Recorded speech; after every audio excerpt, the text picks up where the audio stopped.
রহস্যময় ও তথ্য সমৃদ্ধ টিউটোরিয়াল ভিডিওতে আপনাদের সবাইকে স্বাগতম। আজ আমরা ঘুরে দেখাবো ইউরোপের অন্যতম সুন্দর একটি শহর। আর এই শহরের মাঝখানে আকাশ ছুঁয়ে দাঁড়িয়ে আছে পৃথিবীর অন্যতম পরিচিত স্থাপনা আইফেল টাওয়ার।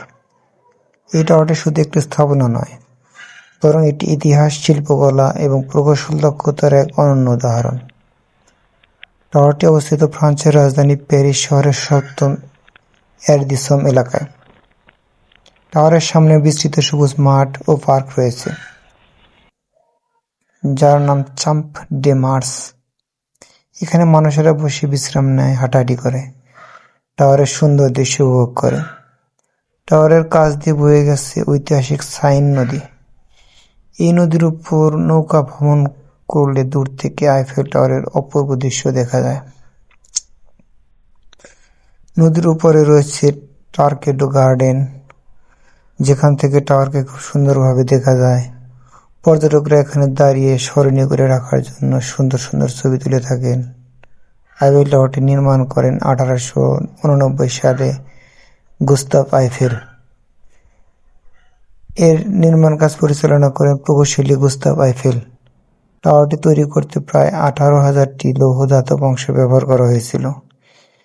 সেগুলোকে জোড়া লাগানো হয়েছিল প্রায় 25 লক্ষ রিবেট দিয়ে। টাওয়ারটির উচ্চতা প্রায় 330 মিটার। টাওয়ারের একেবারে উপরের দিকে গুস্তাভ আইফেল নিজের জন্য একটি ছোট ব্যক্তিগত কক্ষ তৈরি করেছিলেন। সেখানে তিনি বিশেষ অতিথিদের আমন্ত্রণ জানাতেন।